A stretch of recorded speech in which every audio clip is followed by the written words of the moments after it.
What's up, everyone? RobFuz here. How's everyone doing?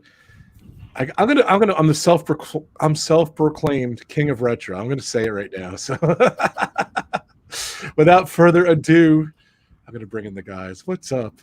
We have Dizney Dan. We have Pepper Tree Villa. We have Dean from the Live Place. What's up, gentlemen? How you doing? How you guys holding up? You guys doing all right? Hey, it's funny. Doing good. I have this tape measure that holds up my microphone. I forgot to put it in place. So sorry about that. I'm good, guys. I'm glad you guys are doing good. So, how are we all doing? So we're back again, part 2. Believe it or not, we are doing part 3 next week. I'm so excited.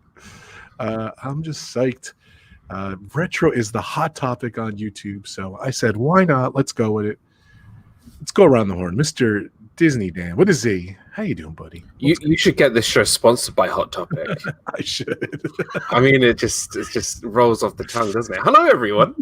Hi, Dizney Dan here. Just hello. It's Friday. It's the weekend. I hope everyone is doing good. And yeah, I'm excited to talk about some retro Disney World, Disneyland, everything really. So it was fun last week, and I'm on time this week. Thank you, Dan. Well, you're not, because you delayed the show a half hour for you. So I'm just kidding. Yes, we did say 4:30 for Dan, so you could make it on time. Thank you, Dan. I'm just teasing. Tell us Thank you about for having me. Dan. Good channel. Congratulations on your new announcement today. So yes. So my channel has been busy. So I'm doing 2 videos a week. Normally I'm doing something on Tuesday. Disney Food Fridays on Friday. Thursday at 5 p.m. Eastern, me and the Adventures of Gonzo have started our new show called Disney Nuts, which is everything about Disney. It's going to be awesome. We just had our first episode yesterday, and we had the wonderful Prince Charming Dev as our special guest. It's going to be a really cool show. It's going to be something a little bit different to, your typical hangout shows on YouTube, where it's going to be sort of a contest between guests of trivia. We're going to have a big leaderboard of how fast people could do a trivia in a certain amount of time. It's going to be fun. So we're doing that every Thursday at 5 p.m. And then obviously Disney Fiasco, my main show, which is Saturday, 7 p.m. Eastern. And we're coming up to episode 89 tomorrow. And it's going to be with myself, Meg, and Zippity Doodad. So it's going to be a fun stream tomorrow. So yeah, I've just joined the join membership YouTube thing today. So hopefully I get approved for tomorrow. I posted 2 videos today. I've never done that before. Ooh. So if you want to see information about the membership, the Dizney Dan membership, then please feel free to check out that video. And I did a Food Friday as well today. If you like monorail food, I'm not even kidding, monorail food, nice. Go check it out. So yeah, that's my channel. That is awesome. And of course, monorail food. It's good. I'm gonna go to Arnie from Pepper Tree Villa. What's up, buddy? How you doing? How you doing, everyone? It's good to see everyone here today in the stream. I'm Arnie with Pepper Tree Villa. I'm one of 3 of us. Of course, Doug and Ben make up our trio.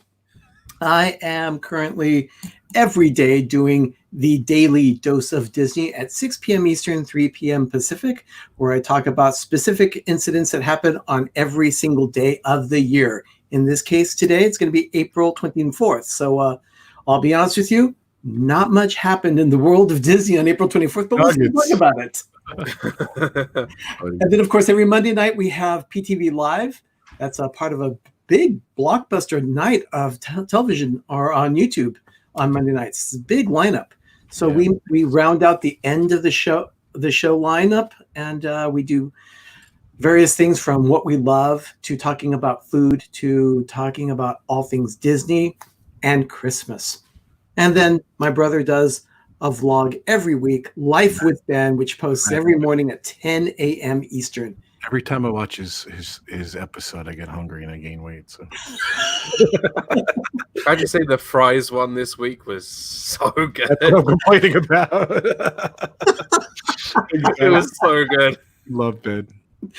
That's awesome. Yeah. Well, very cool. Definitely check out Pepper Tree Villa. I love that channel. I love all these channels, actually. And of course, we have. Where is this guy? Where is he? Rob, he's I still wanted to download this software today that gives me that kid high-pitched voice. I thought it would be perfect here, but I didn't get a chance to. So, I love it. But this is for you, buddy, in memory of our favorite attraction, Horizon. Yes. a great retro attraction, of course. And we won't even be talking about it today, will we? We could always talk about it. I didn't know the animatronics in Horizon was so lifelike and animated. That is the best animatronic I ever saw. By the way, I apologize. I don't know why I'm so orange. I'm just it's baffling. I'm trying to figure this out. So I'm sorry I'm so orange. So. I maintain it's the Olive bronzer you're using. I think it is. I don't know. That was meant to be kept off screen. I don't know what this orange thing is. The But cat whatever. is out of the hat now, isn't it? It's too You will know funny. that Rob uses bronzer. I don't use bronzer. I don't know what's going on. But check out my channel too, RobFuz. I have a website. I actually updated it. So it is robfuz.com. All my links are there: Instagram, Twitter, Facebook, and of course YouTube. Check out this channel. There's all my links. So I actually applied to be a member channel too today, Dan. So I did that too. And so hopefully that'll be coming soon. I was hoping to have it today, but I didn't realize it took 24 hours. Yeah, I mean, I set out for today. I was just like, what? It takes 24 hours? Yeah, so you could be a member of this channel too next week. So check it out. Nice. Birthday boy in the house. What's up, Doug? Hey, Doug, happy birthday. Happy birthday. Happy birthday. May 1st, everybody. May 1st. My birthday, May 1st. I think that's Steve's birthday too. I'm May 1st, Doug. Nice. Happy birthday. Happy man. birthday. Cool. Yeah.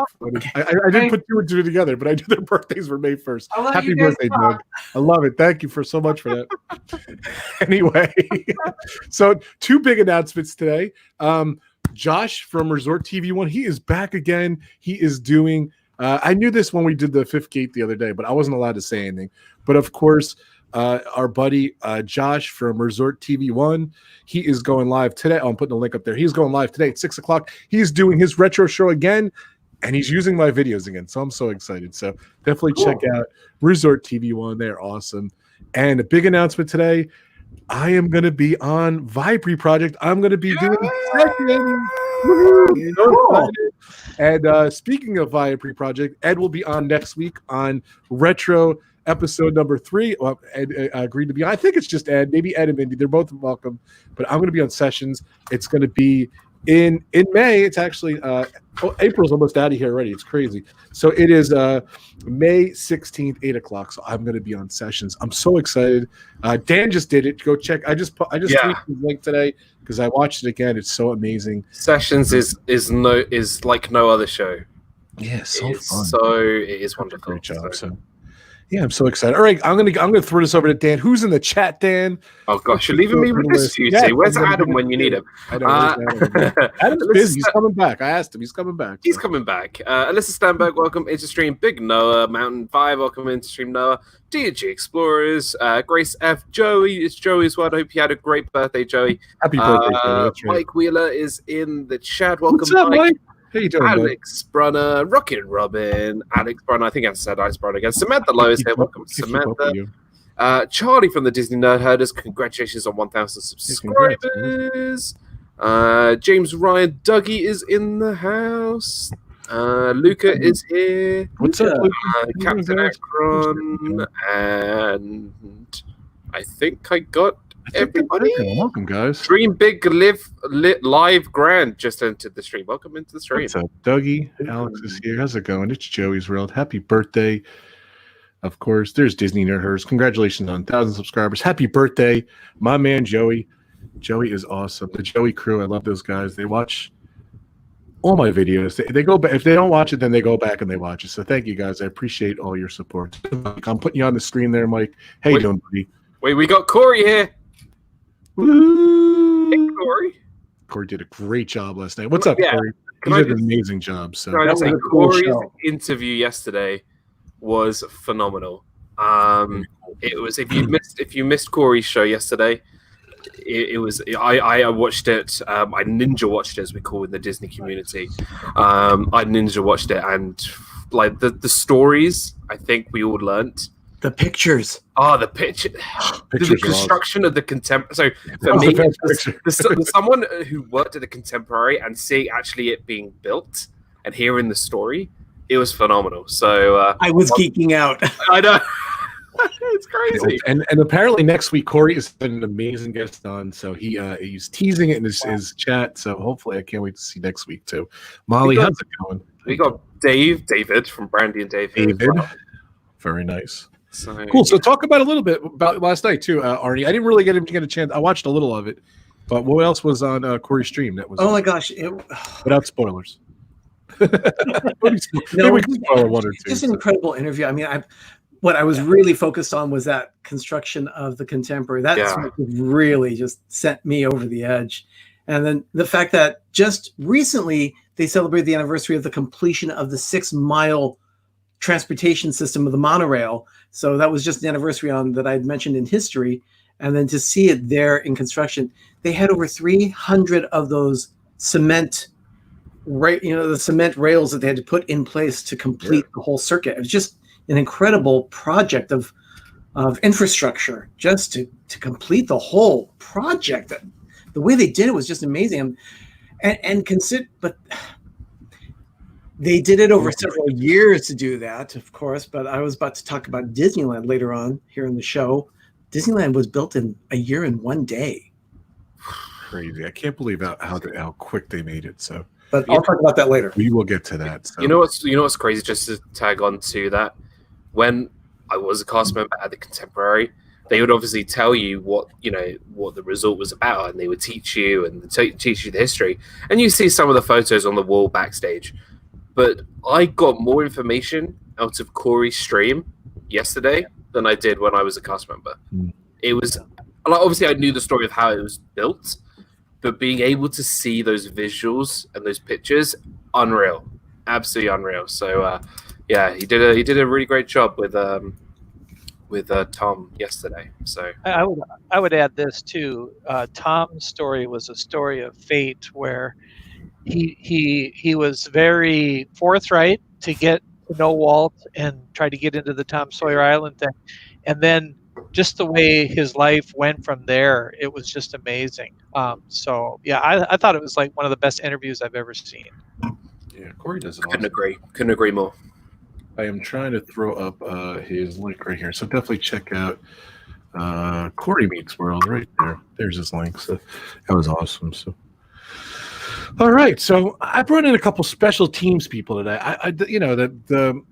The retro thing is so hot on YouTube because, of course, the parks are closed and everything. So everyone's kind of talking about retro and everything, which is kind of fun. And I've been going crazy with my retro videos.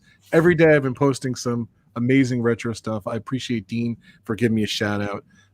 Don't forget, we actually did a video on Dean's channel last Tuesday. What's the views up to now, Dean? That thing is an animal, that stream. The Fifth Gate, we did retro with Josh from Resort TV 1. So I'm not used to having so many people on, and it was great. There was over 200 people on at one time, and it's like at around 2,700 views right now. So obviously, great job. The biggest video I've ever had at the live place, and many thanks to Rob and Jim, obviously, for co-hosting that with me, and a big thanks to Josh because he kind of brings the masses with him, and it was amazing. Well, it was great. Shout out to Jim too. He was with us last week for part 1, and he hit 1,000 subscribers too. So yeah. So yeah, congrats, Jim. Sweet. So yeah, like I said, special teams here. This guy below is, in my book, one of the best. Him and his brother and Doug, they're one of the best experts over at Pepper Tree Villa on Disneyland. So I wanted to bring special teams in, and I know Dean is an amazing aficionado on the World's Fair. He's been talking about the World's Fair for a couple weeks now. It keeps coming back and everything. We talked about the Fifth Gate and everything. So I asked Dean, let's talk about the Fifth Gate. I'm no expert on Disney World. I was doing a little research on Disney World, and this guy's from Europe, so I put him on Euro. Hold on. You really did this in the wrong order. You were like, Arnie, that's one guy in terms of Disneyland. We got Dean with the World's Fair, absolutely incredible. And then you got this schmuck who knows nothing about the part that's closest to him. That's too funny. I know a bit, but that's cool. Give me something. Corey. No problem, Corey. It was an awesome job. I can't wait for next week. So. Corey said, hearing Tom talk about the monorail track from the TTC. Yeah. So I love the one fact that he said that people love going through the Contemporary. So they would go one way in the morning and they reverse it back so they could go through the Contemporary. I thought that was kind of cool. I thought that was pretty neat. So Grace is saying it was a great stream too. And don't forget, you can get a monorail cupcake at the Contemporary. Yes. I saw that. Disney Food Fridays. Dan, I'm mad at you too. So between you and Ben, I'm gaining a lot of weight. Just looking at yourself. I haven't posted that tweet comment. I gained a pound just watching that video. So too funny. All right, Dean, let's talk about it. Why is the 1964 New York's fair? Why is it so important? And keep in mind, guys, I've been over there once or twice. My team is the New York Mets, and the World's Fair grounds are right near Shea Stadium, where the fair was. Now it is Citi Field, of course, because they tore down Shea Stadium. But if you could see in this picture right there, you could see Shea Stadium up in the upper left-hand corner. That is the old ballpark of the Mets. So up a little more, up, left, right there, right there we go. Chopped half hand off though. So, and in between that globe and Shea Stadium, there is the train station. So you come off the train station, you could take a walk into the park, and you can go see the globe, which is there, which is not really that well kept. And then you can kind of see the Men in Black towers, and you could see there's a big round spear too over there, and they just refurbed them. And I think there's one or two other little things, but there's not much left of the World's Fair. But go ahead, Dean. I'm sorry. I wanted to say my little spiel about how much I love the World's Fair too. So go for it. So why is the World's Fair so important to Disney, Dean? I'm sorry. Yeah. So what Rob asked me to do is to talk specifically about what happened at the 64 World's Fair and why that had such a big impact on Disney World. And we didn't get a chance to talk before the show. And Rob, I prepared some stuff and I got to go back a little bit. So right. I feel like what I have is too much for one go. So I'm just going to kind of start and when I feel like I've talked too much, okay? Okay. Yeah, we're just going to bring it in within an hour for all of us. So maybe like about 10 minutes you could rant on it. Go ahead. So just remember that when Walt passed in 66, the thing he was pursuing was Epcot in Florida and everything that they were going to do there. And this is a picture of one of the concept arts of Epcot and that. And so in order to understand where all this started from, you got to go back a little bit. And I'm just going to start and show you a couple pictures. This is the 39 World's Fair. And why this is important is it's like one of the two biggest, most influential World's Fairs of all time. They've been around since 1851, believe it or not, in London, near our good buddy. Okay. 1851, first World's Fair in London. And in 39, they had the first World's Fair that had a focus on the future. Okay, so this is a ride that's called the World of Tomorrow, I believe.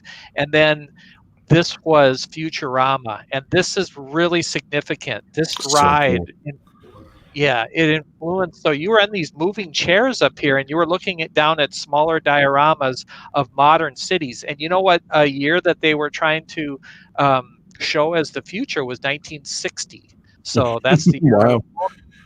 This is the line for Futurama. It sometimes people waited 4 or 5 hours for it. Staying there at one point. It's so long.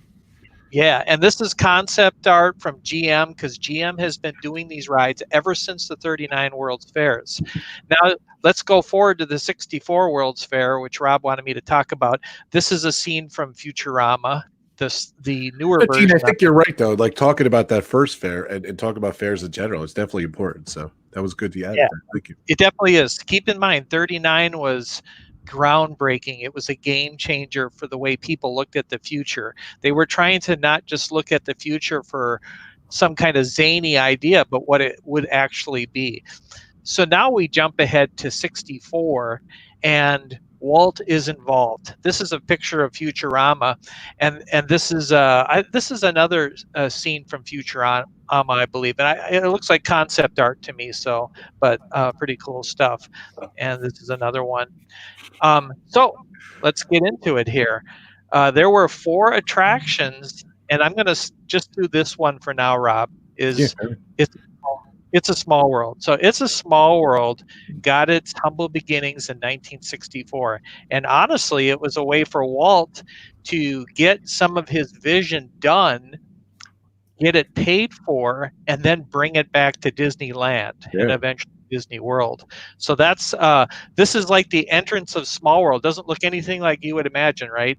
Nope. So Small World, let me get to my notes here because I got some notes. I like the California one better, by the way. Just had to plug that. But as you guys, yeah. And by the way, it was used in the film Tomorrowland, so that's really cool. Nice. Yep, I love that scene. And of course, now we use it in the. They do that out in California. Of course, they don't do it in Florida. But so Small World was the first of 4 attractions that Walt and WED Enterprises, oversaw and made happen at the World's Fair, so that they could bring it back to Disneyland. That's my spiel so far. I think I'm going to stop right there, Rob. Okay. I like that. Let's go to Pepper Tree Villa. Yes, Walt. Pepsi was the sponsor of it. And it was actually, the attraction was actually built for UNICEF, which is why the attraction had children. Yeah. Walt Disney had that. He threw It's a Small World at the Imagineers at the last minute. They had 9 months to put it together, from concept to completion. 9 months they finished It's a Small World. So pretty wild. Walt was one that loved timelines. And there's a quote of someone, a crew worker of Disneyland, said, "When Walt put a date on something, come hell or high water, it was done. He started construction of Disneyland on July 16th, 1954, and he put a hard date of opening as July 17th, 1955. And he said no matter what, it was going to open. So it was very expensive to do that. The original budget of Disneyland was about $5 million. It ran up to $17 million. They ran out of a little over budget. They ran out of money everywhere, so they had to work a deal with ABC to get financing. Out of that deal, ABC Network? ABC Television Network. They actually approached all 3 television networks, ABC, NBC, and CBS. NBC and CBS both passed. They said, what do we want this? We don't want to be associated with Coney Island. Because that was the concept. They thought Disneyland was going to be like Coney Island. And that was everything that Walt didn't want. He wanted someplace that was clean, family-friendly, and safe. And that's what we got with Disneyland. Now, when construction started for the park, there were mistakes that were made. For instance, they had a colorblind worker that was put in charge of bulldozing certain trees that had been color-coded. Took everything down. Just destroyed them. They built the rivers of America, and when they did it, it was just a sandy soil. They filled it with water. It drained away. They lost all that water. They had to line the entire riverbed with clay in order to keep that water in place. It's crazy. Nurseries. Think about this. Plant life. They drained nurseries from San Diego to Santa Barbara to landscape Disneyland. So there were no plants anywhere for anyone. There were so few plants that as an opening day approached, Walt was telling people, okay, there are weeds out in the parking lot. Go grab those, transplant them into the attraction of, what was it called? Canal Boats of the World, which is now Storybook Land Canal Boats. Mm-hmm. And they planted the weeds in the bare spots that just had no plants whatsoever, and they put little horticulture signs next to them to make it sound like they were important. So that's funny. He demanded a berm around the park when the park was built. So the train is built up higher around the entire circumference of Disneyland. Apologies. I couldn't hear what. That was sorry. That's awesome. Yeah, Siri decided to start talking. So he demanded that a berm be built around the park so guests could not see outside Disneyland when they were inside the park. So he also demanded of the city of Anaheim, and they agreed, no construction to be higher than the eyesight so people could not see outside to Disneyland. So, And then days before the opening, Walt insisted that a drawbridge be functional at Sleeping Beauty Castle so that the drawbridge could be dropped and the little kids could run into the park for the event. That wasn't a day one thing.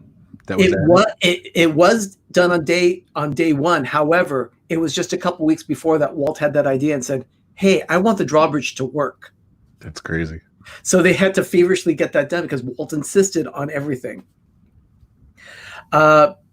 11,000 passes were distributed to family, friends, people that worked for the studios, things.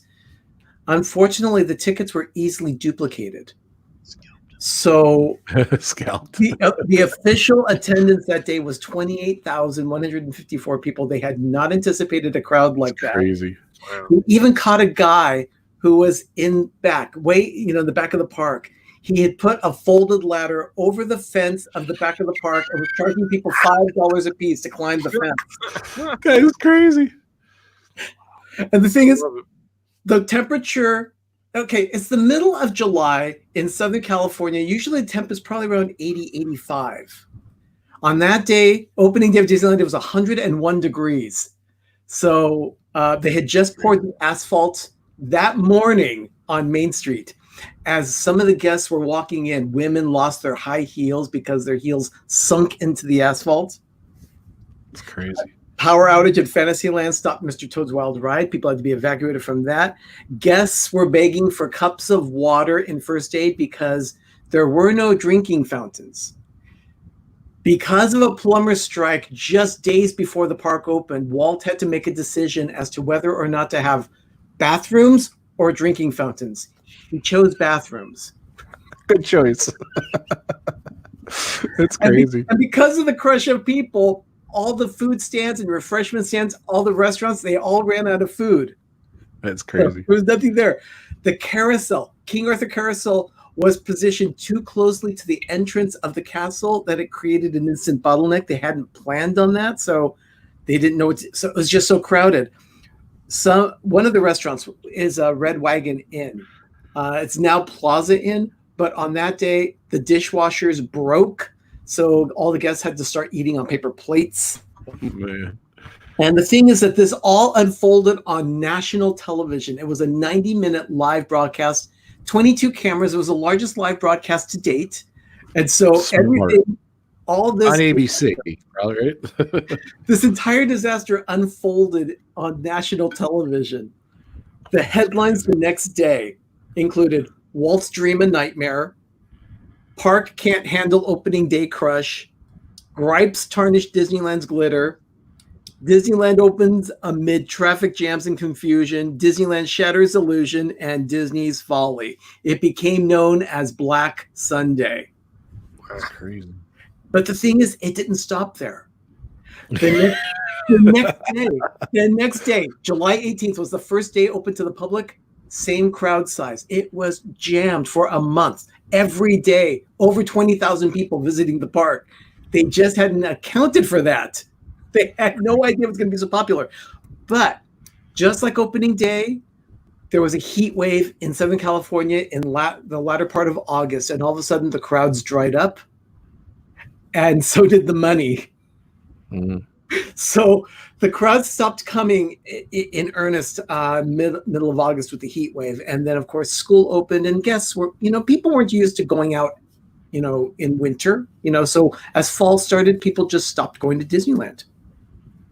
But what was the attendance then? Like, what were they getting? Less than half that. I mean, it was under 10,000 a day at that point. So, imagine going to Disneyland with less than 10,000 people. I've only done that once in my life. Just once, and it was a day. Actually, that day they had 600 guests in the park. It was a day in January of 1995. Torrential rains shut down businesses all over Orange County. Disneyland closed at 4 p.m. that day. And I even saw cast members with brooms pushing water out the doors down Main Street because the water was coming down so fast, the drainage couldn't handle it. I left the park that afternoon at 4 o'clock when they said, "Okay, everyone, leave." I got out to the parking lot. I had to wade to my truck through almost a foot of water in the parking lot. Crazy. And then it took me an hour to drive what usually took only 10 minutes to get home. But fortunately, I had a 4x4 truck at that time, so I was able to manage to get through intersections of water where other cars had stalled in the middle of the intersection. But 1955 opening day was absolutely wild. Of course, we all know that it worked out. Now, originally, Disneyland was assisted with financing by ABC Television. That relationship really began to sour in the late 50s, and they wanted to get out of it as quickly as they could. So Roy took a loan out from Prudential and managed to buy out ABC. The original investment that ABC had was $500,000 in the park. They made millions on Disney because the original contract stated that they would receive all the money from concession stands. So all the restaurants and things like that, all that money went to ABC. Wow.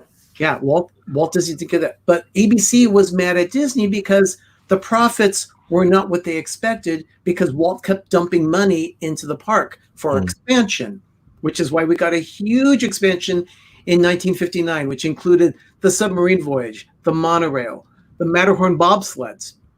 Those were huge attractions and also became the first attractions at Disneyland to be deemed e-ticket attractions. So, love it. That's a little bit about Disneyland. It's crazy.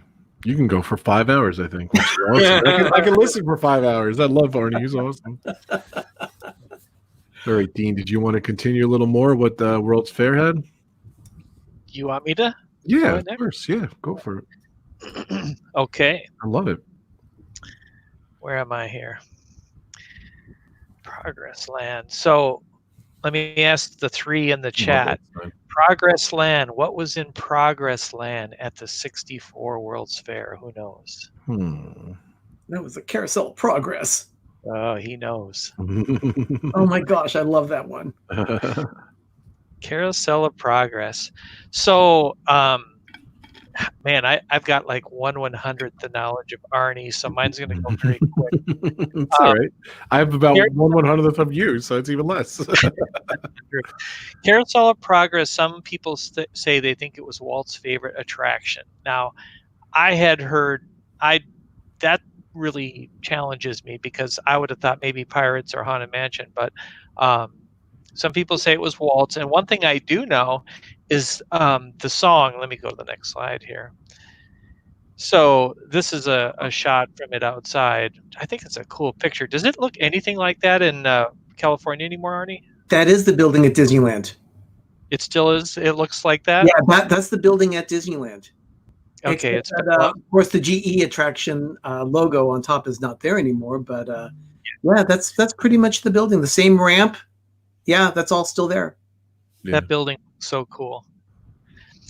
So Carousel was something that, if you remember, the Sherman Brothers wrote the song with Walt on that. I think that was the one song, at least, that Walt was involved with. So Great Big Beautiful Tomorrow. So Carousel of Progress was, again, a big attraction. Like Arnie said, little time for Wed Enterprises to turn it around. It was crazy because Walt had established Wed Enterprises, and now they were working under this timeline to get 4 attractions out at the World's Fair. And it wasn't like that they weren't planning on that. They would do one, and then another one would come and say, we need you to design this one, which I'm going to cover next. So Carousel of Progress, how they dismantled that thing and brought it from New York to California, I have no idea. I guess it's more about the inside of it. But yeah, so that was, and everything I say, I feel like Arnie already knows. So Arnie, do you know that this is the longest running stage show in the history of American theater? Yes, I do. Also the most performances of any show. That's right. Yep. That's all right if his hand falls off once in a while. So, you know. Yeah, it's a limited thing. So that's my second one. I can save the other two for keep later. going. Let's just finish up. All right. And then the next one. I love it. Oh, this is so cool.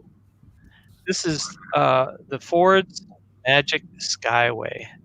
And honestly, I told Rob I did a podcast a while ago with my brother Bob, and when we were researching this, I was a little surprised at first that this was one that they just turned to Walt to and said that he had to design it. But then it made sense once you saw what the attraction looked like. And so here is a scene from inside there where everyone got into their own cars, kind of like a sci-fi theater, dining theater, whatever, and went through this attraction. And of course, it was designed by WED Enterprises. And of course, all right, Arnie knows all this stuff. But Rob, Dan, what was this ride prototype for? Prototype for this ride? Yeah. What this ride was. It's a trick question. I know it exists now in the railroad, but No, universe of energy, possibly. I was gonna say like Speedway or something. No, it's not either of those two. It was Arnie. That's actually a prototype of the Tomorrowland Transit Authority People Mover.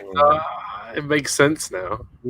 Yeah, it became the People Mover at Disneyland. And then the dinosaurs, like Rob mentioned, the dinosaurs were then transported to Disneyland and became part of the Primeval World diorama at Disneyland Railroad. Well, how is that the one-way people mover? The mechanism of the attraction. Yeah. So how they're all linked together. Cars, how they're all linked together. That's right. The same system of how it gets pulled onto the track was the prototype that they were planning to design into the People Mover in California. Were those actual cars? Yeah. Okay. Yeah, with the engines removed. And it was electric based, that attraction? The way the cars moved? That is so cool. Very cool. See it. Yeah, but Dean, we were talking about why they didn't move that attraction to Disneyland, because it was pretty bad, right, Arnie? Like those cavemen looked horrible, and the good elements of it survived, but the bad elements they kind of got rid of, right? Yeah, the dinosaurs ended up being the diorama of Primeval World, and the some of the scenes they configured it so that it actually looks like the film Fantasia for the Rite of Spring. So they kind of like did a nice little Disney tie-in there as well. Okay. I've never seen a lot of these pictures, Dean, so this is awesome. So, okay. Yeah.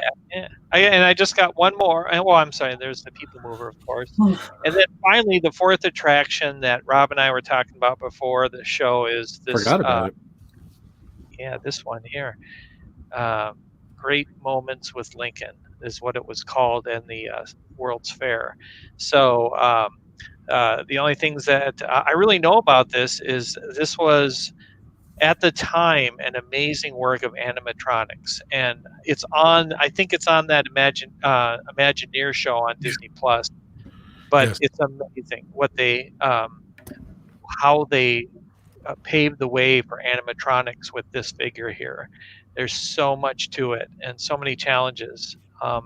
But obviously, they designed it for the World's Fair, and then they brought it to Disneyland as I think it's called the Disneyland Story. Great Moments with Lincoln. Is that Lincoln, yeah? Yeah, Great Moments with Mr. Lincoln. With Mr. Lincoln, yeah, and it's on Main Street, correct? Yes, at the Opera House. Okay, so I've never been to it, honestly. So my next California trip, I got to see that, and of course, was kind of a precursor for the Hall of Presidents at Epcot. So I think I got one more picture here. And that's the one. Is that what it's like now, Arnie? Is that an accurate picture? Yeah, that's from the current iteration of Great Moments with Mr. Lincoln. Yeah. Very cool. There you go. 4 attractions that he brought from 64 Worlds for a Small World, Carousel of Progress, the Magic Skyway, which became People Mover, and Great Moments with Lincoln. I'll tell you this, and for me, I think one of the ingenious things about the World's Fair was the fact that all those corporate sponsors gave Disney so much money for the research and development of animatronics. They benefited greatly from all of that money. Yeah. Trivia question, Arnie, what is missing that he didn't bring up? It wasn't an attraction. It was one other thing they did. You remember, Arnie? Are you talking about the Tower of the Four Winds? Yes. You want to talk about that? Sure. which was unique. It's a good story, I think. I forget which Imagineer it was or which artist that it was. It may have been Raleigh Crump that did it. Walt absolutely hated the facade of the building for It's a Small World. He wanted something colorful, something whimsical. And so they said, do something to hide this ugly building. And they came up with this idea of the Tower of the Four Winds. Which building was this? The building that housed It's a Small World. Okay, all right. And it was an odd-shaped building, so they had to work around getting the attraction built in there as well. But they came up with this idea of building a tower with it had windmills all over it, and things turned, and lots of color, lots of geometric shapes. And it was the inspiration that Mary Blair took to do the facade design of It's a Small World for Disneyland. Okay. Very interesting. All right, so my topic, we're getting you, Dan. My topic is Disney World. So I'll be honest with you, I did a little research. I know a little bit about the history over the thing. But I want Arnie to inject too, and he can bring some stuff because he's so awesome. But I know I would say about 1959 they were setting their sights on a park in Florida. Correct, Arnie? Yeah. Arnie, if I mess up anything, you could correct me here. It was late 50s because he hated the fact that everything jumped up around him at Disneyland. He didn't have the money to buy all the land around the park. Yeah, so I think that was Disneyland's number one. That was obviously he didn't buy the land around. I think they made up for it over the years. They bought some of the land back, but that was his biggest peeve. That they did that sightline thing, like you said, but he really didn't buy the land and everything. So I think it was very smart when they were researching for Disney World. He started flying over different land in around 1963. That's when Walt was flying over. He was looking for different areas and everything. Bought a bunch of different land. They did it very smart, I think. They bought it under different names. The I-4 Corporation, Latin American Development and Management Corporation, and the Reedy Creek Ranch Corporation. That's how they bought a lot of the land.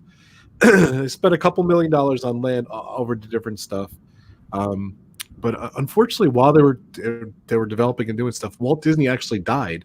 So if you guys don't know, he died in 1966, and he never actually got to see the fruition of even the construction. Right, Arnie? He never got to see any of the stuff. So no.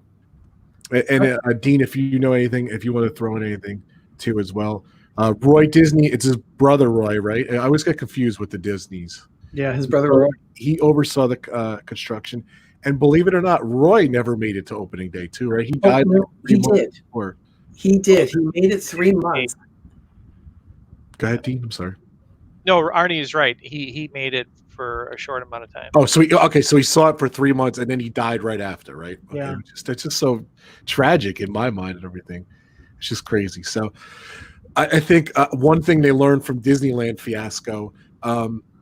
They opened it up in October, an off season in Florida. So they would try to bring less people to the opening, which is kind of bizarre because I think they had the premonition of people set for $5 climbing over the gates, like Arnie said. So I think opening day they didn't know how many people were going to come. I think I imagine they were thinking at one point 100,000. And I think they were going to think it was 20,000, but I think it was about 10,000 people, right, Arnie? Does that sound familiar? I believe so. Yeah. Yeah. I think that was the figure that I saw the last time I was doing the research. And it was October 1st, 1971. It's the year I was born, and obviously next year is the 50th anniversary of Disney World. So at the time it opened, the Polynesian was open. I don't think the Contemporary was open. Was it on opening day? The Contemporary wasn't open. It was open? I believe so. Okay. And of course, Corey, like we're saying, all that cool stuff with the Contemporary and everything. So, it opened to 23 attractions, unique, 3 unique to the park, and 20 replicas of the attractions from Disneyland. It was split in the 6 different lands: Adventureland, Frontierland, Fantasyland, Tomorrowland, and of course they added on Mickey's Toontown Fair, and then now it's what is now Mickey's Toontown Fair. It had a bunch of different incarnations and everything. So they had 5,500 cast members, and it took up 107 acres. So, I don't know, Arnie, can you think of anything else that you could think of? Well, the original attractions that were unique, I know, was Country Bear Jamboree was unique at the time. Okay. The Hall of Presidents was unique, and I'm not sure if it was an opening day, but the Mickey Mouse Review was there as well. I don't know if that was an opening day attraction, though. I think you're right. I think those are the three. Good call. I didn't have that for some reason in my notes, so, but that's a good call. Yeah, definitely. So, so Dan. Okay, so is there anything else you want to add, Arnie? Any other calamity? I'm sure there was a lot of calamity, a lot of different stuff. I just didn't have that much research on it. Well, it did take years for them to build it. And the fact is that they built the park itself on the second floor of the entire area. Of course. Yes, of course. So, that was unique. Yeah, they built on the second floor, so they have the famous utilidors, so they don't the people that attend the park do not see. Yeah, and I have no idea what you're talking about. I was down there; it was awesome. So. I don't know what you're talking about. It's all the magic. My favorite thing about the utilidors, it still looks like it's from the 70s. So you go down there now, you look like it's like a time capsule back from the 60s and 70s. They don't really update it down there, so it's not seen to the public. So and this is complete another rumors, and there's no such thing. That's awesome. So, what do you think, Arnie? Is there anything else you can add to the opening and the beginning of Disney World? Well, I would say that I remember seeing a special when it opened with Bob Hope. And Bob Hope said, upon looking at the Contemporary, says, "Now I know where the Goodyear blimp spends its winters." That is awesome. So, Dean, yeah. Go, Dean. No, I was going to say, so Bob Hope was the guy for MK, right? Yeah. And then I think it was Danny Kaye for Epcot later. Does that sound right? Yes, definitely. For the specials and everything. Disney was very smart about doing TV stuff and live stuff and all that. There was no live streaming then, but that's awesome. So you would think they would learn a lot of lessons, but no. Of course, they went on to do Tokyo Disneyland, and then they went over to do Euro Disney. That's a lot of fun. Dan, do you have any facts about Euro Disney? Well, they didn't really learn much because, like Disneyland, their opening day was a flop too. Yeah. So originally, I did my research, I did my homework. Good job. And I got a load of facts about how it was constructed, how it all came about, and then I also got some no longer attractions that were at Disneyland Paris, which was originally called Euro Disney or Euro Disneyland. Over the last couple of years, it has changed now to Disneyland Paris, where Disney have bought the full access, the full, responsibility, let's say, of Disneyland Paris, because it was kind of owned by the government, and there's been a whole sort of kerfuffle with Euro Disney. I think it's notorious that Euro Disney was not the most well-received Disney park. It was definitely not the most popular Disney park, which is a shame because it's beautiful, it's stunning. Even though the last time I went, I was 7 years old. I think I actually did go later on than that, but for some reason I don't remember the last time I went, but I know I was there when I was 7. I love that. Maybe I was like 12 or 14 or something when I last went. I don't remember. But actually, funnily enough, Arnie, you're gonna have to correct me on some of these. Most likely you'll know. Actually, I read that it was originally meant to be built in Spain. Yes. But Spain didn't want it, or the French wanted to have it. But there's been conflicted sort of reasons why, and I think it would have been such a difference to what we would have had if it was to be built in Spain. I don't think Spain had enough money to build Euro Disney, and France actually had the money to build and construct. So it all kind of kicked things off in I've written it down, but I can't read my writing. It's either 1989 or 1984 when Michael Eisner was announced as CEO. Is it 84? 84, that's right, because I can't read my writing. It looks like a 9, but it's a 4. So Michael Eisner came into the company. He wanted to sort of go that extra mile. Let's go and start, putting Disney parks in territories, the Disney decade. And he thought it'd be a great idea to move it to Disneyland to Europe, and Paris would be a good option. He thought some great ideas, and Mickey would be Mickey, Minnie would be Minnie, Goofy would be Dingo. Yes, Goofy actually is called Dingo in Disneyland Paris. And Snow White is called Blanche Neige. So it'd be the seven. So it'd be Blanche Neige and the Seven Dwarfs, but all in French. I can't remember the full name of the attraction. But it's great because you go to Disneyland Paris and you see, oh, that's Snow White's Scary Adventures or Snow White and the Seven Dwarfs, but it's all in French. But what I've been researching, everything's French, right? Not everything. But what I researched was Disney forgot to actually ask France if they could put a theme park there. They actually forgot to ask the French government if they could actually have a Disney park in France. So obviously this was a really big sort of backlash on the French people. The citizens of France were like, how dare you validate our cultural rights and bring all this commercialism from America into our country when they didn't even ask first. And, they're being very sort of, well, I could understand. They didn't ask the French government. They didn't ask France at all. By the way, I say France like France, not France. So if you can't understand my accent, I'm sorry. We understand. So there was this big sort of just since then, it was all kind of a rocky sort of situation with the French government, the people who actually owned Euro Disney and Disney, the company, because I believe the same was in Hong Kong or in Tokyo, that the Disney company didn't actually own fully their theme parks overseas. So in April 12th, 1992, we had the opening of Disneyland Paris. Big sort of, oh my goodness, Disneyland is opening in Paris. It's going to be so exciting. Disney were predicting 500,000 to come to the opening day of Disneyland Paris. They were predicting 500,000 people to come to Disneyland Paris, to come to Euro Disney to open this park. How many did they receive?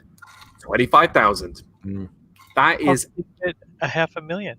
Yeah, it's so. What I've been digging around was that the train companies, for some reason, I don't know what it is, when the openings of Disney parks, there always seems to be strikes going on. So the train companies went on strike because they didn't feel like they could handle all the guests who were going to be flocking in. They actually told guests not to come to opening day because they thought there was going to be too many people. And this kind of actually reminded me of Galaxy's Edge last year. They're like, don't come to opening at Galaxy's Edge. It's going to be so busy. This is the same thing that happened to Disneyland Paris, where people didn't actually, go because, heck, one, they thought it was going to be so busy. Two, French people weren't happy about there actually being a Disney park in Paris. And three, the train companies weren't running, so they couldn't get. And there is the train station that goes in and out of Disneyland Paris that goes to Paris or to London or to Amsterdam. So it was kind of like a really, really big deal. They forecast the opening numbers completely wrong. So that was kind of a little bit of the backstory of Disneyland Paris and its opening. But since then, it's kind of weird. Not a lot has changed. Not a lot has changed in terms of what has become extinct. There are actually a lot of changes happening now. I mean, we're getting the Adventures Campus. We're getting some form of Galaxy's Edge. We're getting a Frozen section over at the Walt Disney Studios, which is kind of like the Hollywood Studios of Disneyland Paris. But nothing really has changed massively. The only things that really have changed are actually shows. From what I can see, there's only really one attraction that actually has become extinct, and that is Armageddon. Armageddon sounds like a Universal attraction, but actually it was a Disney attraction. And Armageddon was a very unique attraction that it was to promote sort of special effects in film. And you would go into this big circular room. There was no seating. You would stand and hold onto the railings, and sort of you felt like you're on a sci-fi movie set, and the doors would open and explosions would happen. There'll be water blustering along you, the lights would go out. It was pretty much a very extreme alien encounter without the alien, with a lot more going on. And it was actually a well-beloved attraction, but unfortunately Armageddon closed. I think it was last year or the year before. Yeah. Such a shame. I remember riding that attraction when I was young. Absolutely loved it because I loved sci-fi, I loved Star Wars, I loved special effects, and that was really, really fun. But a lot of the things that, have become extinct were shows. I mean, we had the Videopolis, which is kind of like the show area where they put on all these different shows. And before they actually opened it, I've got to get this right, they wanted to put a show on, a dance show of a themed movie of the island off the top of the world. I think it was one of Walt's really earlier live action films. It's from the early 70s.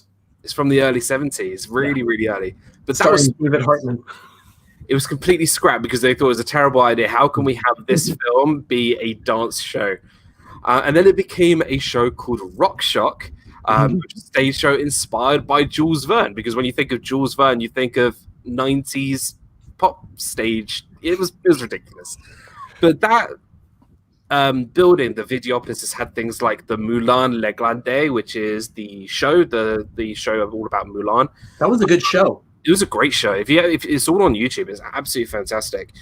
But the only other sort of correlation that I can see an extinct attraction from Walt Disney World or Disneyland Paris is the attraction, the Timekeeper, which in Disneyland Paris, they also had a version of the Timekeeper. Right. And that attraction also sadly became extinct, but everything else pretty much is still there. I mean, they had shows like the Tarzan show and lots of different other shows, but those weren't really big mainstream attractions. It was only really the two shows, the two attractions, Timekeeper and Armageddon, that have become extinct. And but I think Disneyland Paris is on a good course. I think we are looking forward to seeing what comes up soon, and I'm looking forward to heading back there at some point. So big history there. Well, Arnie, didn't they have a problem with them accepting the American culture when they first opened? Yeah, that was an issue. One thing is that Disney was enforcing. They really thrust upon them, saying you have to make sure you bathe yourself. You have to stay clean. No facial hair. And so they threw those cultural differences onto the French, and they retaliated. They said, "No, we won't do that. We won't do that at all." Well, that's why there was a lot of backlash. Why they were affecting their cultural rights. So why are you telling us what to do? Disney came in without even asking the government, and like, right, you're not allowed to you have to go to be clean shaven. You got to have your hairstyle in a certain way. It's not right. It's very sort of an interesting. I think certainly Disneyland Paris, out of all the parks, had the most controversy, I would say. I don't know what you guys. I think so. I would agree. But, and even today, I mean, you go to Disneyland Paris, and the crowds are not the same compared to a Disneyland or a Walt Disney World Magic Kingdom. They are just not the same at all in any sort of case.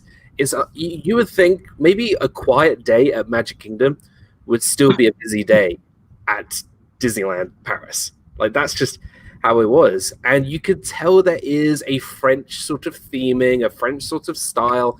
And I'm not talking about, seeing all the signs in French, but Michael Eisner said, we want that French sort of feel about Disneyland Paris. But they didn't even ask the French government if they could actually put it in France.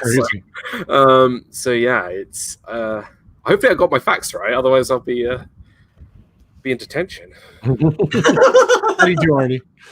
I liked it. Well, you did pretty well. I visited Disneyland Paris in July of 1999 and had an absolutely delightful time when I was there. I knew I would. I'm not the nighttime kind of guy where I'm going to go out clubbing to a discotheque or a club, drinking or whatever like that. So when I went to Paris, I would spend the day visiting museums and restaurants. Then I'd hop on the train, go east to Disneyland Paris, and then spend the rest of the night there. When I was there, I did notice one thing, and that is there were a lot of hotels there on the property. Yeah. That was the biggest mistake that Michael Eisner made with building Disneyland Paris. He figured that everyone would want to go to Disneyland and stay at Disneyland. But why stay at Disneyland when just a 40-minute train ride, you're in the City of Lights? It was just overbuilt for the area. They could have had the one hotel that stands over the entrance of the park. That would have been fine. But they opened up 4 other hotels plus a campground. Yeah, there's a lot of hotels. Even today, they kind of feel on top of each other. You can literally, what's different about, let's take the monorail loop, and you see the Grand Floridian, you see the Contemporary, you see the Polynesian. They all are very close to each other, but they feel quite far away from each other, if you get what I mean. Like, they actually do feel there's some sort of distance there. Whereas at Disneyland Paris, it feels like the hotels are on top of you, and you can't, like, they're in your face. Like, it's not done right. And you're right. And look, Paris is 20 miles away. It's nothing by train. It's literally nothing by train. It's like 15, 20 minutes. Yeah. And even like towns nowadays around Disneyland Paris, which are like one stop away on the train, they've got hotels there. And you just you save your money, go what they call now is the Disney cheap seats, and you get on the train, which is like €10, and then you get into Disneyland. Like, it's not that far. Yeah. When I did go, I was in Paris for a week. Yeah. And because of the cost of tickets to get into the park, I just bought an annual pass. Yeah. It was cheaper for me to do that than to buy a ticket every day to go into the park. So I thought, Crazy. I'll do that. And it was great. I loved it. That's cool. Yeah, I kind of botched mine up. I kind of forgot to say a couple things on Disney World to get back to that a little bit. 10,000 people did show up. Didn't even do the dedication until the end of the month. It was October 1st, 1971. They did the dedication October 23rd, and they had a bunch of different things. They definitely spaced out so they wouldn't have those problems at Disneyland. And I think you were right about the opening attractions. You were saying those three. You were right, Arnie. I was just looking. So it's just a lot of history. We can go for hours on this stuff, but I definitely want to keep it kind of to an hour. So I know you guys are busy and everything. And Pepper Treeville is going live. It's in about half hour, right, Arnie? You're doing your right at the top of the hour. You want to do any little sneak preview for your? Sure. Why not? I still have to put together the thumbnail for it, but I'll tell you this. He's definitely There's not very much in history. Oh, you said not too much in history today. Yeah, not too much for April 24th. But you know what? I can take a couple topics and I'll talk about them. 2 minutes. How's that? A little 2-minute preview. Go ahead. Well, let's see. Give us some sneak peeks. A sneak peek. Well, let me get my notes here. Let's see. On this day in 1989, MCC, or what was known as the all-new Mickey Mouse Club, debuted on the Disney Channel. Now, why is that significant? I mean, yeah, it's the Mickey Mouse Club, no big deal. But this was the one that had cast over the years that included Christina Aguilera, members of NSYNC, Britney Spears. I mean, that was a big deal. These were very talented kids, much more so than the kids they had in the 1955 original version of the Mickey Mouse Club. I like it. That's just a little sneak peek. That's a good sneak peek. I like it. It's very cool. Pepper Treevilla every day. He does the Disney history, and of course, Mondays 10 o'clock. This week is That Darn Cat. Is that what this week is? Not That Darn Cat. What is it? It's $1 million duck. $1 million duck. Same thing. You did That Darn Cat, didn't you? I'm sorry. And yeah, there's a duck. Very cool. And of course, Dean, my man from the live place, he's going live Saturday, right? Or Sunday, you said. I'm on live Sunday nights now, and I'm going to alternate my show between the news show, because I think once a month is good enough on the news show. I've got a gaming night, and then I'm going to do some other shows, which I'm looking up at my whiteboard. This Sunday, what I'm doing is top 10 Disney rides. And what I thought I'd do, I got inspired because Steve did top 10 rides this week, and I've been wanting to do that for a while. My idea is anyone who wants to, come with your list prepared, whether it be your top 5 or top 10, and we'll all go through them together. So I'll say my number 10. You say your number 10. At the end of the show, I'm going to ask if anybody wants to come on with me and do their top 3 with me. And we're just going to tabulate it all and see what our favorite rides are. So that's Sunday night, 8 o'clock at the live place. I'm hoping RobFuz joins me. I'm hoping Dan or Arnie joins me. Anybody. I love that idea. I love it. I loved it. I love your interactive. He did it. You guys had. I was on last week. Was it last week, Dean? Time's Escape? flying. Oh my. Or the other one. But when you did the new show, and I popped on and we did our little plugs. Oh, yeah, It the new was really show. cool. Yeah, I did that. I like the concept. Very cool. Yeah, thank you, sir. Very nice. And of course, Dizney Dan with the Z. Woo! My kids bust his shop all the time. So, a little preview for Saturday or anything or. Yes. Well, I'm going to take a leaf On out the of topic, Arnie's you book. can- I'm going to take a leaf out of Arnie's book. In 1989, a little movie, Little Mermaid, came out.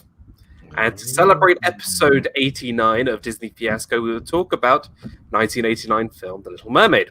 So it's going to be myself, Meg, and Zippity Doodad, possibly another special guest, if he or she responds in time. Hopefully, I would love he or she to come on, but if not, that's totally okay. But we're going to be talking about The Little Mermaid. It's going to be really, really fun. We are going to look at the history of The Little Mermaid, talk about favorite scenes, favorite characters, characters that give you phobias, aka Sebastian. I don't like crabs. But yeah, it's going to be fun. And yeah, I like it.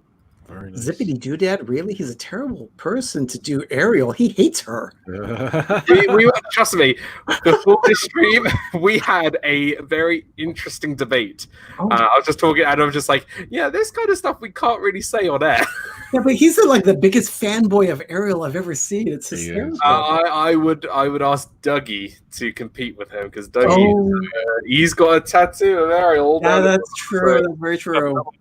Patrick would say Ariel is a fan of him. He may bring that clip to the video to the stream tomorrow. So, but yeah, that's going to be tomorrow at 7 p.m. Eastern on my channel.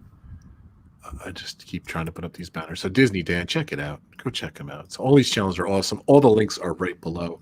And of course, next week is part 3 of the retro stream, which I still got to work out some of the details, but I'm going to have Viapre Project on, and we'll have some more guests on there too. So, and I'm going to be speaking of Viapre Project. I am on Sessions May 16th. It was announced today. Thank you guys so much for announcing I'm on there. I'm so excited. I will try to be on Mr. Dean's stream on Sunday. And Dean, thank you for having me on all the time. Appreciate it. And I'm going to be on Pepper Tree. When am I being on Pepper Tree Villa, Arnie? Monday night, May 4th. May 4th. We're going to be celebrating a year streaming on live on our channel. Very nice. May the 4th be with you. And I'm very proud of you guys. That's so awesome. Happy anniversary. Happy birthday to Doug, too. So it was awesome. Coming up. And happy birthday to Dean on May 1st. Happy birthday, Dean. Which is awesome. And I'm going to be on spilling the Disney tea on the Mickey Bunch. I'm going to be on their show. They've been wanting to have me on. So I'm going to be on there, too, on your birthday. So What date? On May 1st. On your birthday. Am I on with you? I think so. I don't know if I'm supposed to say it or not, but I'm promoting it. So Hey, there we go. And of course, the next episode of the Fifth Gate, we're really going out here. May 19th, episode number 5 of the Fifth Gate. What is the topic, Dean? Let's talk about it on the retro show. The design. What was it called, Rob? Something with the design. Yeah, design. That's what it is. Yep. The design. If we're going to design our park, what would like the lighting be? What would all the technology be and everything? That is what the topic is. Neon. That Neon from the 90s. May 19th. What was that? Neon from the 90s. 90s lighting. Neon lights. Neon. Oh, cool. I couldn't understand. Sorry, it's my accent. I can't say France and neon and too funny. But yeah, we're going to be on Fifth Gate. A lot of good stuff coming up. So, and very cool. In about 20 minutes, Resort TV 1 is doing retro again. I love the stream from a couple weeks ago, 2 weeks ago. And Josh is using some of my videos again. And I've been posting a lot of retro videos. Every day I've been posting. I found this gold tape. It wasn't gold, but it was a high tape from 1996. I know Doug keeps mocking me out, Arnie, right? He was like, why are they all from 1996? Because I found this amazing tape with all this great content on it. So I'm almost done. I have like 3 or 4 more attractions. And I think at the end, we're going to watch the whole thing all together. I think we're going to go to Disney World and we're going to watch everything together, which I usually like to do. So I think that's going to be a member perk at first. Membership hopefully is coming next week. Me and Dan applied today. And it takes 24 hours. Look at the face. Are you guys going to do memberships too, Pepper Tree Villa and Dean? Are you even? Dean can't do it yet, but Pepper Tree Villa. We're talking about it. Okay, so that's a future thing. So thank you guys so much for coming. Go check out Resort TV One. Tell them RobFuz sent you. I'm going to put the link right here. I want to thank Josh for coming on the Fifth Gate with me, Jim, and Dean last week. We had so much fun. Check it out, that stream from last week. And if you love retro, check out my videos. Check that out. I was on Road Trip Dave's channel too. We did a retro stream about that too. It's a lot of retro fun. So, all right, guys, I wanted to keep it around an hour. Thank you guys so much for doing your homework. We had fun. You know, I love talking retro. I love all three of the way you approach stuff, and it was so much fun. So, everyone, be safe, be healthy out there. We're just having a little fun here. I appreciate it. Thank you guys for all showing up. If you watched the replay, leave a comment below. Hit that like button for me, guys. And if you like my channel, if you like all our channels, we're a tight little family here. So I want to get everyone. All the links are below. So check us all out. I appreciate it. So thank you guys so much. And next Friday, I'm gonna say 4:30. It'll be posted on robfuz.com. Part 3 of the retro series. I told Dan I was going to do a show, and Dan's like, "There's your show. You keep doing the retro stuff." So, but part 3, I know Vibree Project is going to come on, and we're going to have a lot of fun. So, thank you guys so much. Have a great week. Stay safe. Stay healthy, like I said. And thank you guys so much. Thanks, Arnie. Thanks, Dean. And thank you, Dan, so much for coming on. I appreciate it. Have a great week.